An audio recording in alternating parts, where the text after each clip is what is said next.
Hey, it's Aaron, and today I have a question from one of our channel members. So, if you don't know, you can join the channel as a member for like $3 a month, and you see videos like this about a week before they go public, and you get to be called one of the cool people. Anyway, one of the cool people asked a question, wants to know, is it worth keeping a high mileage vehicle?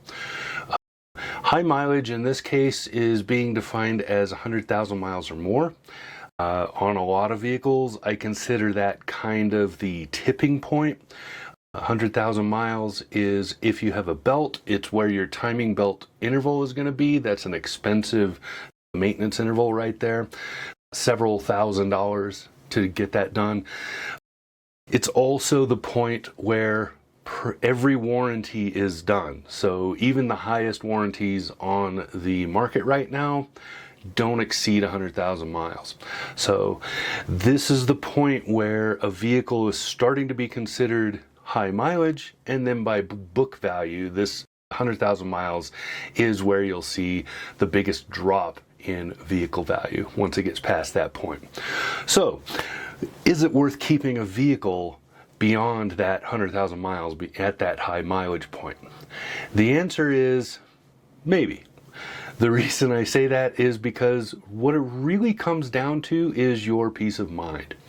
If the vehicle is reliable, if you trust it, if you haven't had major issues with it, if it doesn't feel like it's going to break all the time, so if you trust that vehicle, there's no reason to get rid of it. Keep it. Keep up the maintenance, keep it running. The thing could last a long time. Lots of people get their vehicles well into the 200s and 300,000 miles, and some people even make 1,000,000 miles. So it's possible to take a vehicle, any vehicle, and go a really long time, get those mileage, get that odometer at a really, really high number without a whole lot of difficulty. But there is some luck of the draw there. Most of the time though, if something's going to go wrong with a car because of manufacturer, it's probably going to happen in that first 100,000 miles, not after. Afterwards, it's just things starting to wear out. And most of those should be relatively easy mechanical things to fix in terms of how much they cost. These are going to be things like ball joints, shock absorbers, stuff like that. They just start to wear out because they've been there a long time. Engine and transmission, if they haven't had problems to that point, are probably going to be okay for a while. But it's going back to that peace of mind. If you don't trust the vehicle, or if you worry that it's going to become unreliable, then it's probably time to get rid of it and move into something else. Get a younger or lower mileage vehicle. And again, people don't really seem to put a price tag on that kind of peace of mind. There are a lot of people that will argue all day, and I'm sure they'll show up in the comments here, to tell me that it's a waste of money, blah, blah, blah. But here's the thing, peace of mind is a big deal. If you rely on that vehicle every single day and you need it to work 95+% of the time, you probably should have one that you trust, and you shouldn't just eke along and have the anxiety that goes with a vehicle that you can't trust. So here's some examples of high mileage vehicles that have been in my life. Early on, I had a Toyota Corolla. I drove that car. It had high mileage already when I got it, had about 155,000 miles on it. But this was the glory days of Toyota in the 80s with the R-Series engine, so it lasted forever. All you had to do was make the oil changes and it would go forever. When it finally died, it was 289,000 miles on that car, and it died in a wreck. So there you go with that. Another high mileage vehicle I've had is a Ford Ranger pickup truck.